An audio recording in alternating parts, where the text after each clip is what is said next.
네, 전국 해수욕장이 피서철을 앞두고 개장 준비에 들어간 가운데 부산 송도 해수욕장 앞바다에서 기름 유출 사고가 벌어졌습니다. 해경이 긴급 방제 작업을 벌인 뒤 현재 용의 선박을 찾고 있는데요. 취재 기자 연결해서 자세한 소식 들어보겠습니다. 차상은 기자. 네, 부산입니다. 예, 먼저 기름이 유출됐던 당시 상황이 어땠는지부터 좀 전해주실까요? 네, 부산 송도 해수욕장 근처 바다에서 기름 유출 신고가 해경에 들어온 건 어제 새벽 6시 40분쯤입니다. 선박들이 대기하는 묘박지에서 기름띠가 퍼지기 시작한 건데요. YTN으로 들어온 제보 영상을 보면 당시 상황이 심각했던 것을 한눈에 알 수가 있습니다. 해수욕장 바로 앞에는 해상 케이블카가 설치가 돼 있는데 건너편 백사장 방향으로 기름띠가 계속 밀려 들어오는 상황이었습니다. 현장에서 확인을 해보니 번들거리는 기름띠 일부는 해수욕장 근처의 갯바위까지 퍼져 있었습니다. 예. 해경이 신속하게 방제 작업을 벌이긴 했는데요. 앞서 기름띠 확산되는 모습을 보니까 또 피해도 있는 것 같습니다. 상황이 어떻습니까? 네, 신고를 접수한 해경은 함정과 민간 어선 등 선박 9척을 동원해 방제 작업을 벌였습니다. 방제가 빠른 속도로 이루어지면서 다행히 기름띠가 더 퍼지진 않았고 백사장까지 도착한 기름띠도 없는 것으로 파악됐습니다. 이번에 유출된 기름은 경유나 휘발유 같은 경질유로 보이는데요.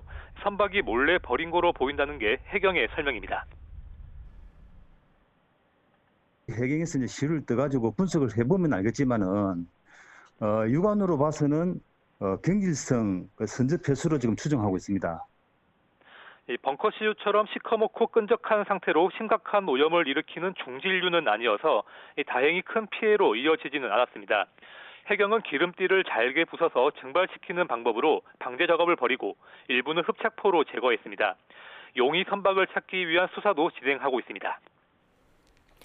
네, 바다에서 기름 유출 사고가 난 건 이번이 처음은 아닌데요. 매년 이런 사고가 수십 건씩 발생한다면서요. 네, 그렇습니다. 기름 유출 같은 해양 오염 사고는 지난해 부산에서 확인된 것만 46건에 달합니다.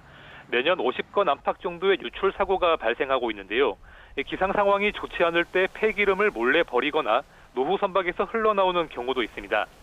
사고가 벌어질 때마다 해경은 그 기름 성분과 선박 동선 등을 분석해서 용의 선박을 특정을 하는데 현장에서 사라진 경우가 많아서 수사가 쉽지가 않습니다.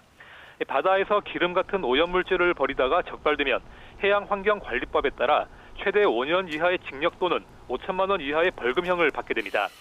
어민 피해와 함께 지역 관광산업에도 심각한 피해를 주게 되는데요.